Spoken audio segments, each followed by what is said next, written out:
The first thing I noticed wasn't her body. It was the paperwork.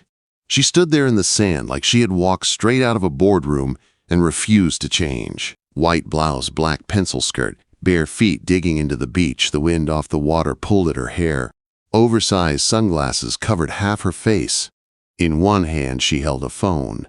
In the other, a thin folder so tight her knuckles had gone pale. She lifted the folder, looked down at it, then looked back at the ocean like she was wondering if the waves could swallow the problem inside. I was going to walk right past her. Just another stranger on the beach in the Hamptons. Just another rich person with rich problems that had nothing to do with me. Then the folder slipped. A few pages slid out, and the wind tried to steal them. My body moved before my brain did. I stepped in and caught the papers before salt air and wet sand could ruin them. I pressed the stack back together. A line on the top page caught my eye. Line 4, profit margin 38%.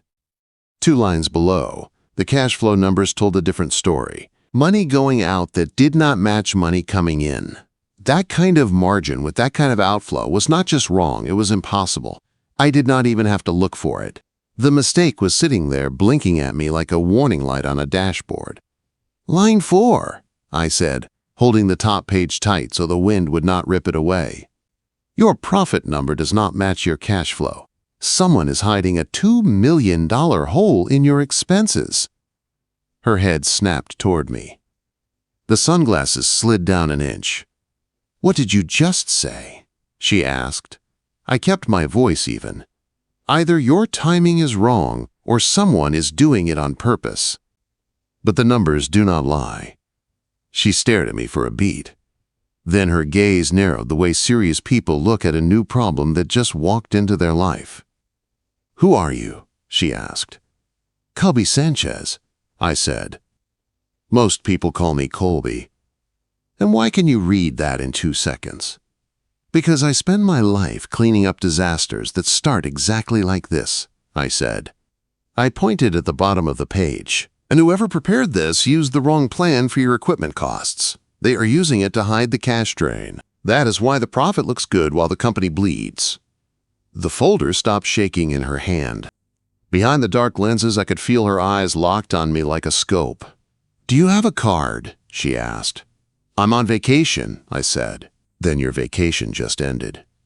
She took the papers back and slid them into the folder again. Her phone buzzed in her other hand. Her thumb hovered over the screen like one tap might blow everything up. She did not look at the phone. She looked at me. Do you know who I am? She asked. Juliana Anderson, I said. Anderson Media. A small change touched her mouth. Not a smile. More like surprise that did not quite soften. My CFO resigned this morning, she said. A board member named Tristan White is calling for an emergency audit. He says I mishandled the money from a big deal. If he proves I messed up, I lose my seat. If I lose my seat, I lose the company. There were people behind us on the beach, kids yelling, waves crashing, but the way she said it made the world feel empty. Just her, the folder, and me. You brought financial statements to the ocean, I said. I needed air, she answered. Her voice was flat but full, and I needed to meet someone I could trust. There was weight in those words. How are you hiring? I asked. She lifted her phone. My chief of staff sent a request through a private crisis network.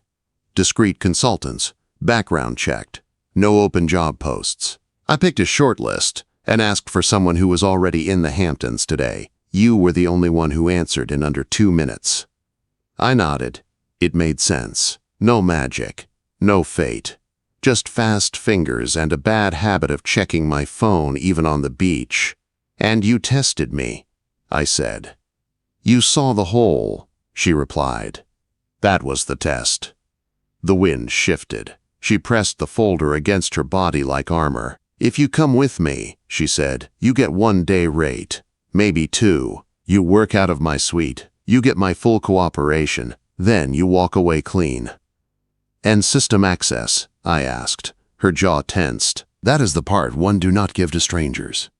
I held her gaze. Then do not? Not yet? Give me read-only access. Let me prove the hole is real and show you where it is. Then you decide." Her phone buzzed again. The sound sat between us like a dare. "Fine," she said. "Read only today. If you are right, you get more." She turned and started walking toward the private path off the sand. She got 3 steps before she stopped and looked back at me over her shoulder. "And Colby?" she said. "Yes, my eyes are up here." The line hit sharp, clean, like a whip crack. A little challenge, a little warning. I froze. Not because I had been staring. I had been looking at the folder, the numbers, the problem. I froze because in that second, I saw all of her at once. Power. Pressure. A woman who refused to be treated as anything less. "Yes, ma'am," I said. She watched me for one long breath, like she was trying to decide if that answer was a show or if it was discipline. Then she turned and kept walking. Her suite smelled like lavender, cold air, and money that tried to hide itself. A glass table by the window was buried under printed reports, contracts, bank papers, and emails. Juliana kicked off her heels and actually stood taller without them. She did not look smaller. She looked more grounded. "Tristan is pushing for a board vote in 48 hours, she said. "He says the deal cash is missing." I did not touch a laptop yet. I started with what I trusted first. Paper. I pointed at one stack. "This is the money for the deal." "Yes." "And this," I said, tapping another stack, "is the cash flow you brought to the beach." "Yes." I slid 2 pages side by side and drew a line with a pen. "Here," I said, "you have a payment marked as a normal expense, but the vendor ID shows it belongs to a special company tied to the deal. Someone pushed it into the wrong place to hide the loss." Juliana leaned in. The scent of her perfume was clean and sharp. "That is detailed," she said. "It is basic," I answered. "The lie is basic too. That is why it is dangerous." She straightened. Her eyes were hard now, focused. "So you can fix it?" she asked. "I can prove who moved it," I said. "Fixing comes after proof." "Do it," she said. "First," I said, looking at her hand. The small tremor was still there. "Eat something." She blinked. "Excuse me." "You are running on pure stress," I said. "Your hand is shaking because your blood sugar is low. If you want clean decisions, you need fuel." She stared at me like nobody had talked to her like that in years. "Are you ordering me around?" she asked. "I am protecting the asset," I said calmly. "The asset is the CEO. Order food, something with protein." A tired smile flickered at the corner of her mouth. "Pizza?" she asked. "If you can handle grease," I said. "I can handle war," she replied, already reaching for her phone. "Pizza and coffee." "Black," I said. "And hot." She looked at me over the edge of the phone. "Noted," she said. That was the first small crack in her armor. Not weakness, trust. By midnight, the glass table looked like a war map. My laptop sat open beside piles of printed pages. Juliana moved through the paper like a storm. I moved through the numbers like I always did, slow, exact, patient. She had given me read-only access, just like she promised. No magic keys, no secret back doors, just a careful walk through the truth that was already there. At 12:17 a.m., I found it. "Juliana," I said. She came over, sleeves rolled, hair a little loose, makeup faded. She looked less like a legend and more like a person. It made her more dangerous, not less. "See this line?" I pointed at the screen. "Vendor code AM771. "That is our tech partner," she said. "No," I said quietly. "That is the name they show you. The money does not stop there." I tapped the screen again. "The account the money lands in belongs to a shell company," I said. "That shell is tied to a firm that links back to Tristan's private holdings. It is not stealing in the open. It is a slow leak through a side door." Her mouth went tight. "Can you prove it?" she asked. "Not with read-only access," I answered. "I can show patterns. I can show a drain. But if you want a clean case, something your lawyers and the board can use, I need permission to export logs, see original entries, lock in proof the right way." She looked at the window instead of me. Outside, the ocean was black glass. Then she walked to her own laptop, opened a secure app, and typed a code without even looking at the keys. She pulled a printed form from a folder, signed it, and slid it over. "I am giving you higher access," she said. "Time limited. Logged.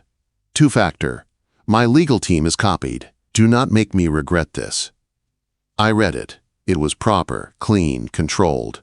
"I am not here to embarrass you," I said. Her eyes lifted to mine. "That is not what I am afraid of," she said. "What are you afraid of?" I asked. "Being alone in the room when he comes for me," she said. "People like Tristan do not play fair." I did not smile. I did not say something soft to calm her down. "You will not be alone," I said. 2 days later, we were back in Manhattan. The Anderson Media Tower rose over the city like a blade. Juliana walked through the lobby like she owned the building and the ground under it. I walked half a step behind like I owned every risk in the room. "My badge," said special consultant. Most people saw it as a warning. Tristan saw it as a threat. He found me at my temporary desk and dropped a thick policy binder in front of me. "Mr. Sanchez," he said. His smile did not reach his eyes. "We have strict rules about outside contractors touching company data." "Section 4, I said without looking down. His smile twitched. "You have read it." "I have read all of it," I said, "especially the part about board members telling the truth about their own conflicts." His gaze sharpened. "Careful." I leaned back, calm, bored even. "You are the one who should be careful," I said. He leaned closer like he was waiting for me to flinch. "Juliana is emotional," he said. "When she crashes, you do not want to be sitting next to her." My jaw tightened once. That was all he got. "I do not sit," I said. "I inspect." He held my eyes one more second, then walked away. His shoulders said he was sure of himself. His eyes said he was already planning his next move. Days blurred into weeks. Calls, files, late nights, pressure. I stayed between Juliana and as much of it as I could, not by talking for her, by making sure the facts were ready before the lies could spread. One rainy Tuesday, she was stuck in a 3-hour video call with the board. Through the glass wall of her office, I saw her press her fingers into her left temple. Her coffee sat cold.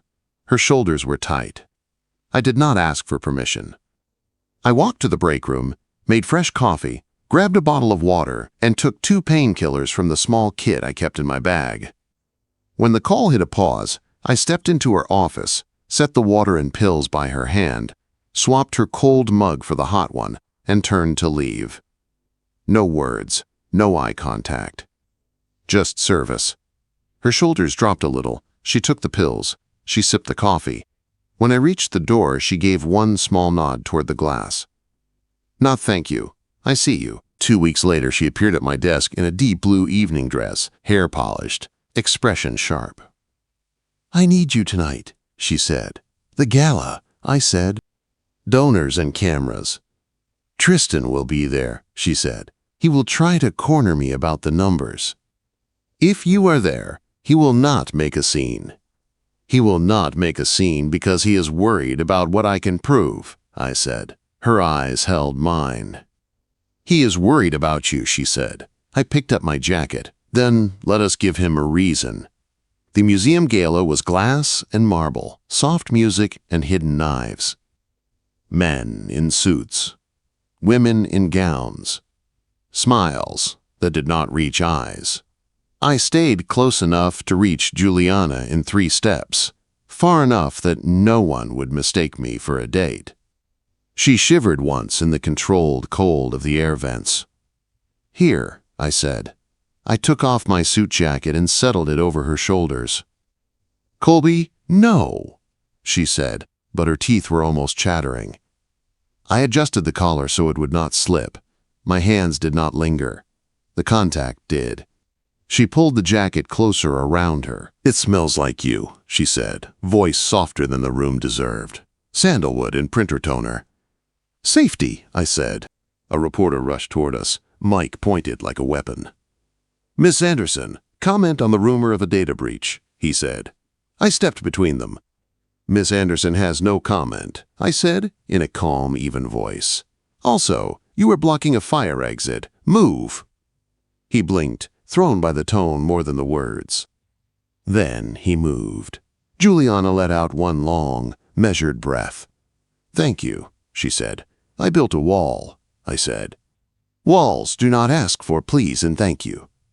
We slipped into a staff hallway to avoid the crowd. The light was harsh, the floors were plain. It was the kind of place only workers in security ever saw.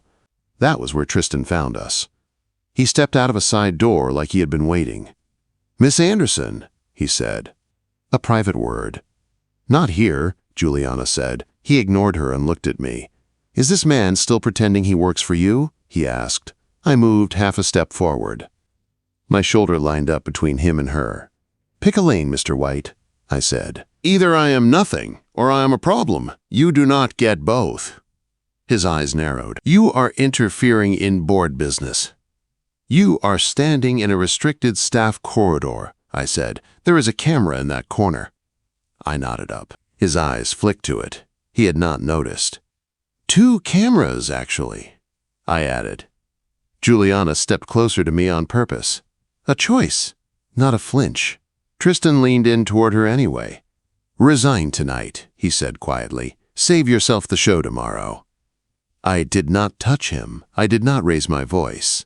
One more sentence that can sound like pressure, I said, and I ask for that footage. Your lawyers will not be able to erase what it shows. You are bluffing, he hissed. I pulled out my phone, tapped twice, and held it at chest level. Time, place, subject, I said. All I need to start the request. Juliana's breath came out sharp. Then her voice went cold. Move, she said. Tristan's mouth curled. Enjoy your pet, he said. I do not run, I said. I leave when the work is done. He walked away. Juliana watched his back with a look that could cut glass. Then she looked up at me. You saw the cameras, she said. I saw 4, I answered, her shoulders loosened by a fraction. Thank you for not making a scene, she said. I made a barrier, I said. That is different. Later that week, after midnight, the tower was quiet again. Most of the staff was gone. The city outside was wet and bright. Juliana's driver usually picked her up from the basement garage. Where's your car service meeting you? I'd asked earlier that night. Basement, she said. Same spot as always. Change it, I said. She frowned. Why?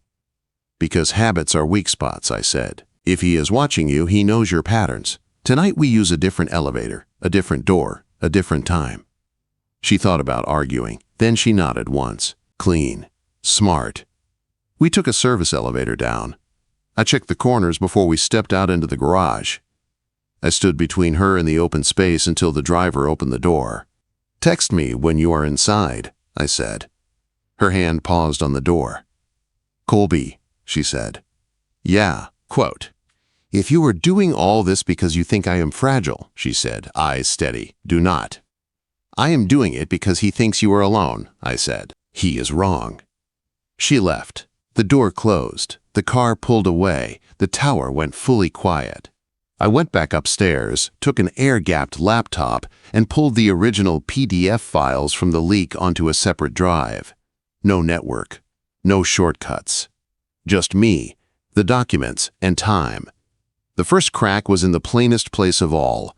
Not in the text, in the details under the surface. The small line most people never look at. The part that tells you who really made the file. The first crack was in the simplest place. Not in the words on the page, but in the small hidden line under them. The part almost no one checks. The file details. I opened the first HR complaint PDF in a basic document inspector. No special tools, no hacking. Just a deeper look. The file claimed it had been created in 2023. The font pack inside it did not exist until 2025. I stared at the screen for a slow breath. You can lie about a date in the corner. You can fake a name in a header. But you cannot time travel a font. The timestamp was fake. The complaint was fake. The whole leak was a show. I took screenshots. I exported a small report. Then I checked the program used to make the files. It was not some random download. It was a licensed PDF editor owned by Anderson Media IT. An internal tool. Whoever forged the documents had used the company's own system against it. I kept going. The files carried an upload tag from the corporate VPN gateway. The log showed a session ID, a time, and a service account, not Tristan's personal login. That would be too obvious. Instead, it was a shared high-level account used by executive admin staff. exec_assist_Q. Someone had used that account at 3 in the morning to push the leak through Anderson's own pipeline and out to a public forum. I pulled an internal report on that service account. There was one user tied to that queue at that time, Tristan's executive assistant. The evidence was not perfect. It did not need to be. It only needed to be true. I printed everything. Metadata. Logs. Screenshots. All of it. Then I saw a folder I had missed before. It sat at the edge of the file tree, attached to the leak package, half deleted. I opened it. Inside was a single image file. Juliana, through a window, 2 years younger, no makeup, reading something by a lamp. Not a press shot, not a company photo. A private moment. Caught from outside, too far away for it to be innocent. My hands hovered over the keys. The hum of the building faded. The sound of the elevator cables in the city outside slid away. This stopped being about just numbers. I saved the photo to an external drive. Then I saved it again to a second drive. Then a third. Each time, I watched the confirmation box appear and vanish. Click. Save. Click. Save.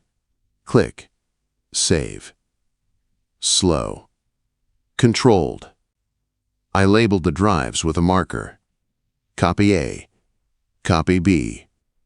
Copy C. I put each one in a different pocket of my bag. At 6 in the morning, Juliana was asleep on the couch in her office. My suit jacket from the gala was still around her shoulders, half twisted.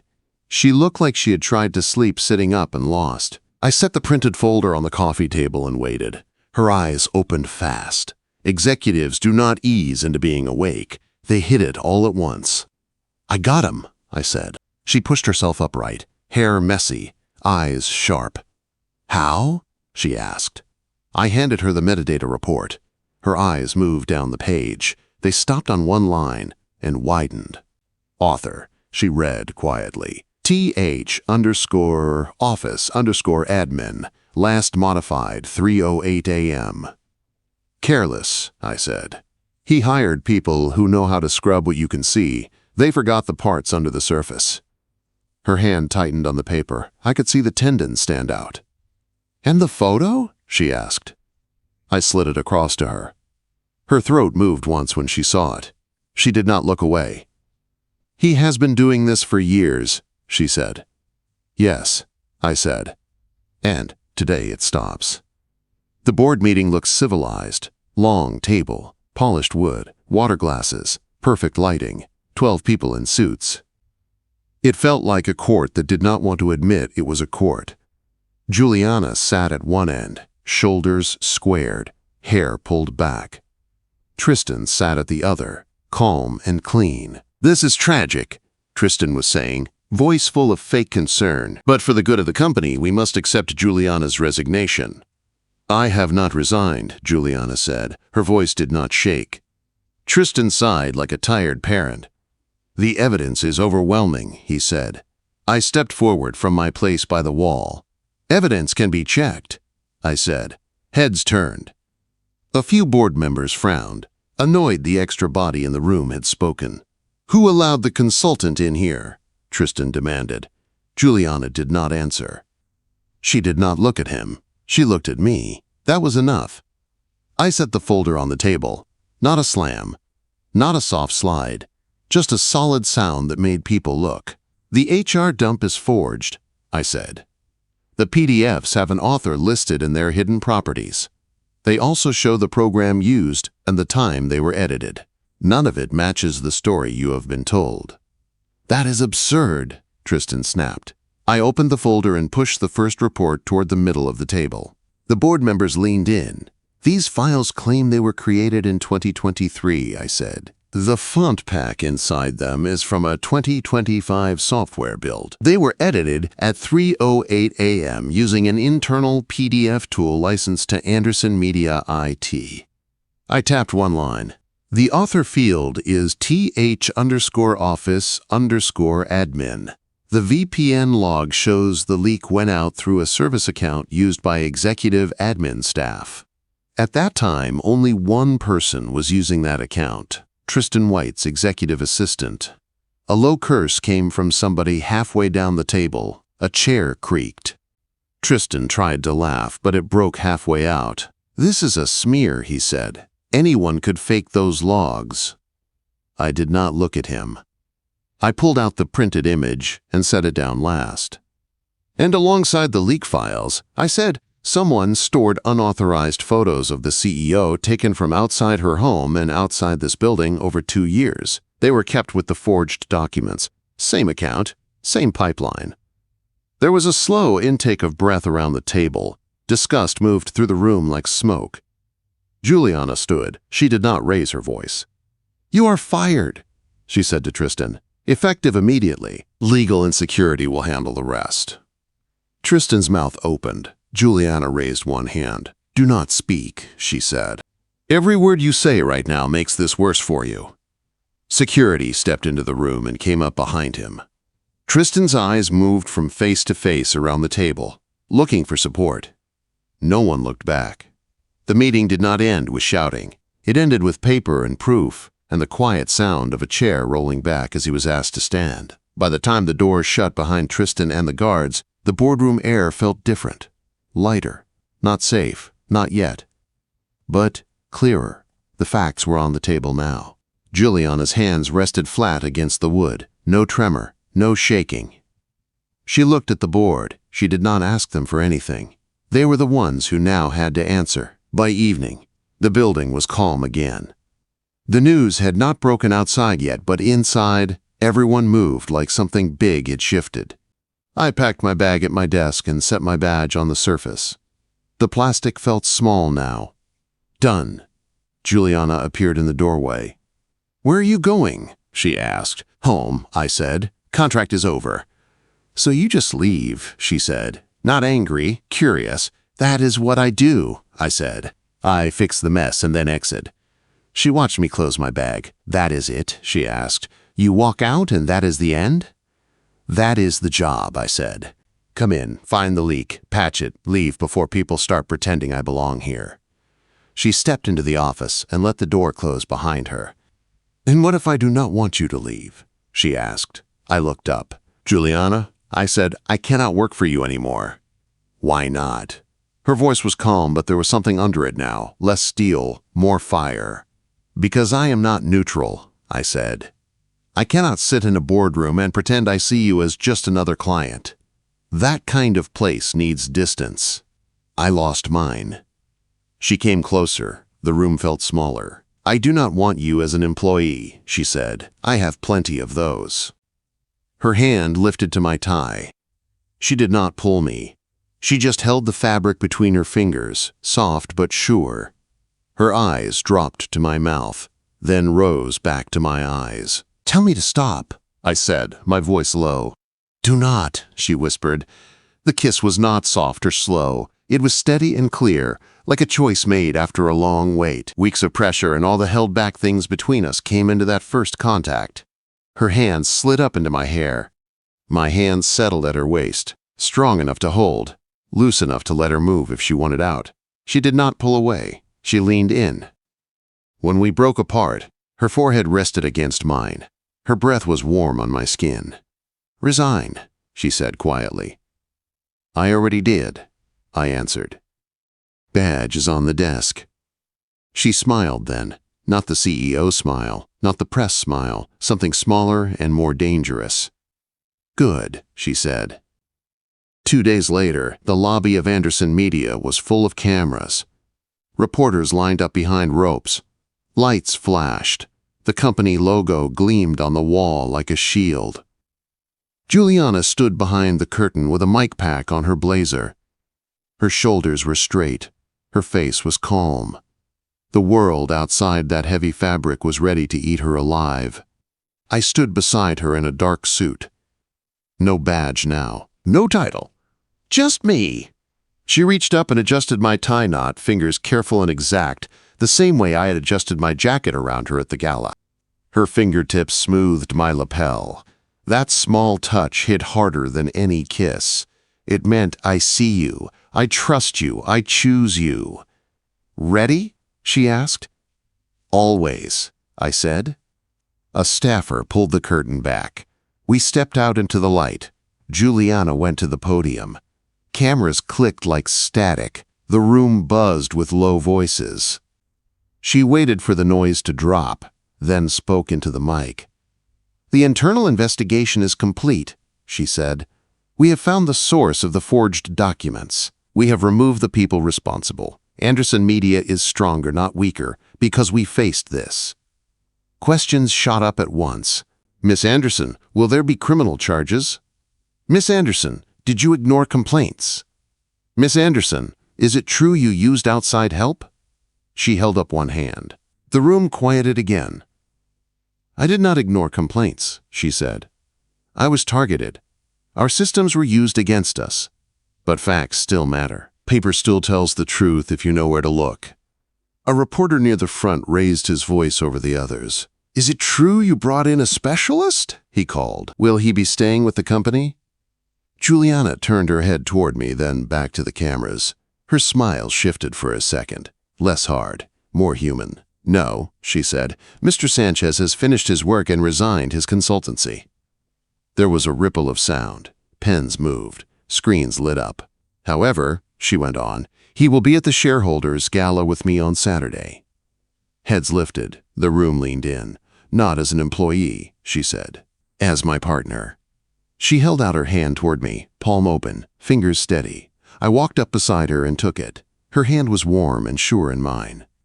She did not grip like she was hanging on. She held like she had made a decision. The cameras exploded with flashes. I leaned in, just enough that the mics would not catch the words. "Yes, ma'am," I murmured. Her fingers squeezed mine once. Firm, confident. We turned to face the press together. The crisis was over. The numbers were clean. The company would move on. But this was not about that anymore. Later that night, after the crowd and the questions and the long walk back through the quiet hallways, we ended up in her office again. The city glowed in the windows. The suit jacket she had borrowed still hung on the back of her chair. She stood by the glass, arms crossed. "You know," she said, "I built my whole life on control. I thought if I worked hard enough, learned enough, planned enough, I could stop bad things before they happened." I walked over and stood beside her. "How did that work out?" I asked. She let out a breath that was almost a laugh. "It worked," she said, "until it did not.